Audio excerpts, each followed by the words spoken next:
Pakistani media में ये बात की जा रही है कि India is preparing for another attack on Pakistan. शुमाली वज़ीरिस्तान के इलाके मीर अली में सिक्योरिटी फोर्सेस के काफिले पर फितना अल खारिज का बुज़दिलाना हमला। पाकिस्तान है उसको थ्रेट अभी तक मौजूद है। हिंदुस्तान की तरफ से दोबारा पाकिस्तान पर हमले का खतरा मौजूद है और मैं कोई हवाई बात नहीं कर रहा। एक मर्तबा फिर से यूं लग रहा है कि पाकिस्तान की तरफ उंगलियां उठाने का आगाज भारत ने कर दिया है। बहुत बढ़िया।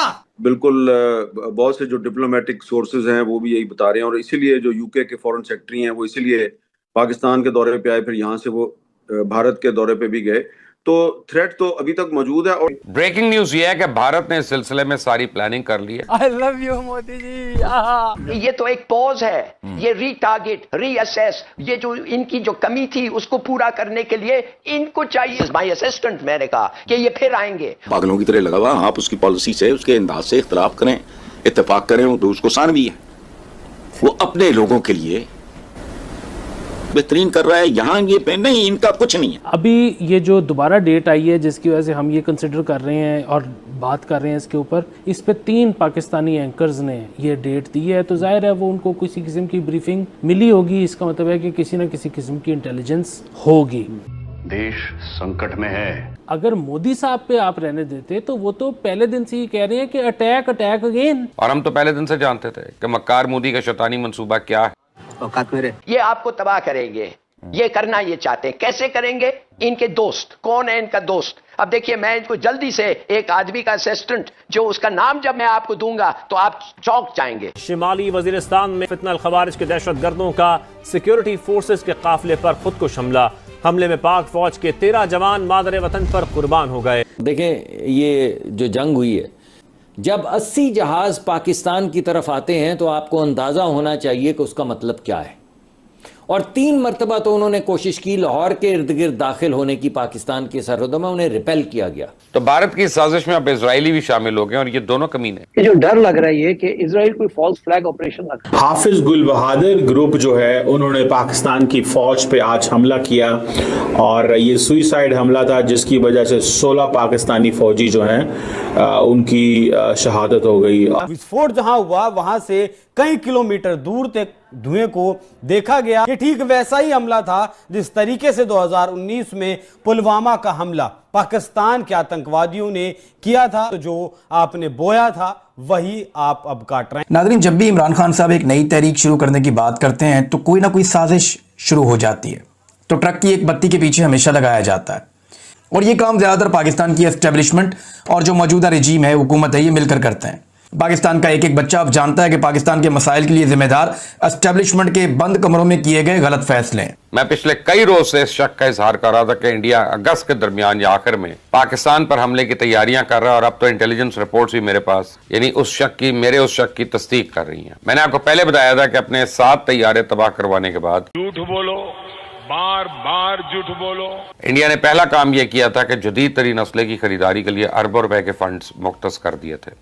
तो भारतीय सेना आजकल पानी की तरह पैसा बहा रही है और पूरी दुनिया से जदीद तरीन हथियार खरीद रही है और हम तो पहले दिन से जानते थे मोदी का शैतानी मंसूबा क्या है। पहलगाम वाकया तो महज एक बहाना है, सिंध ताश मुआहिदा असल निशाना है। तो आलमी सालिसी अदालत ने आज फैसला दे दिया कि भारत अपने तौर पर सिंध ताश मुआहिदे को मुअत्तल नहीं कर सकता और जिस वक्त ये फैसला आया, मेरा पहला रद्द अमल यह था कि भारत इस फैसले को तस्लीम करने से इनकार करेगा। सुबह होते ही मेरा एक खदशा दुरुस्त साबित हुआ और भारत ने अपनी अजली हटदर्मी दिखाई और आलमी सालिसी अदालत का फैसला तस्लीम करने से इनकार कर दिया। मैं समझता हूँ भारत का यह इनकार पाकिस्तान के खिलाफ ऐलान जंग है और इसमें कोई शक नहीं है कि भारत हमें प्यासा मारने की साजिश रचा है। लेकिन आज मैं दावे से कहता हूं कि वो अगले 2 महीने में हमें खुदा न खासा डुबोने की मासूम कोशिश करेगा। ब्रेकिंग न्यूज ये है कि भारत ने इस सिलसिले में सारी प्लानिंग कर ली है। तो इस मौसम में चूंकि पहाड़ी इलाकों की नदी नाले में तुगयानी आ जाती है, लिहाजा मैदानी इलाकों में सैलाब का खतरा बढ़ जाता है। तो आलमी कवानीन और सिंध ताश मुआहिदे के तहत भारत इस बात का पाबंद है कि वो हमारे साथ पानी का मुकम्मल डेटा शेयर करे और किस मकाम से कितने क्यूसेक पानी का अखराज किया गया, चूंकि भारत ने सिंध ताश मुआहिदा मुअत्तल करने का ऐलान कर रखा है। लिहाजा अब वो हमारे साथ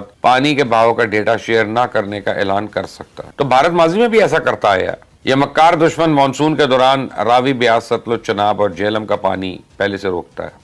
फिर रात के अंधेरे में बगैर किसी इत्तला दिए पानी के रेले को छोड़ देता है। अब भारत की इस कमीनगी के बायस हमारे यहाँ हर साल 2 साल के बाद सैलाब जो है खौफनाक तबाही मचाता है। हमारे कमीने हमसाये ने इस तरह हमेशा धोखे से हमें मारने की कोशिश की और एक अरसे से भारत बांग्लादेश को भी इसी तरह तंग करता चला आ रहा है। लेकिन हमने तो ऐलान कर रखा है कि अगर हमारे दरिया का पानी बंद हुआ तो फिर इन दरियाओं में भारतीय सेना का खून बहेगा। हमने तो कसम खाई है कि अगर भारत ने हमें प्यासा मारने की साजिश की, हम इसका सांस बंद कर देंगे और ये हम करेंगे इंशाल्लाह। मोदी को हमने मई में किशन गंगा डैम की स्पिलवेज खोल कर दिखा दिए थे और इस कमीने ने अब कोई छेड़छाड़ की तो इस मरतबा इसके रतले डैम का कंट्रोल भी अपने हाथ में ले लेंगे। पाकिस्तान का जवाबी वार किस कदर जानदार, मौलिक और फैसला कौन होता है, भारत को इस बात का तजुर्बा मई में हो चुका है। जब हमने इंडिया के 7 तैयारे मार कराए थे तो मैंने उस वक्त एक दावा किया था कि पाक फिजाई की इस कामयाबी को दुनिया भर की मिलिट्री अकेडमी में पढ़ाया जाएगा। मैंने कल आपको बताया था ना कि भारत ने पाकिस्तान के मिसाइल प्रोग्राम को बदनाम करने के लिए प्रोपेगेंडा शुरू किया हुआ है। तो भारत की साजिश में अब इजरायली भी शामिल हो गए और ये दोनों कमीने कि जिस तरह भारत पाकिस्तान पे हमला करने के लिए पर तोड़ रहा है, ठीक उसी तरह इजराइल ने भी ईरान के खिलाफ दोबारा जंग छेड़ने के बहाने तलाश करना शुरू कर दी है। अब देखिए, एक तरफ नेतन्याहू ट्रंप इंतजामिया को ईरान के एटमी प्रोग्राम के बारे में बरगलाने की कोशिश कर रहा है,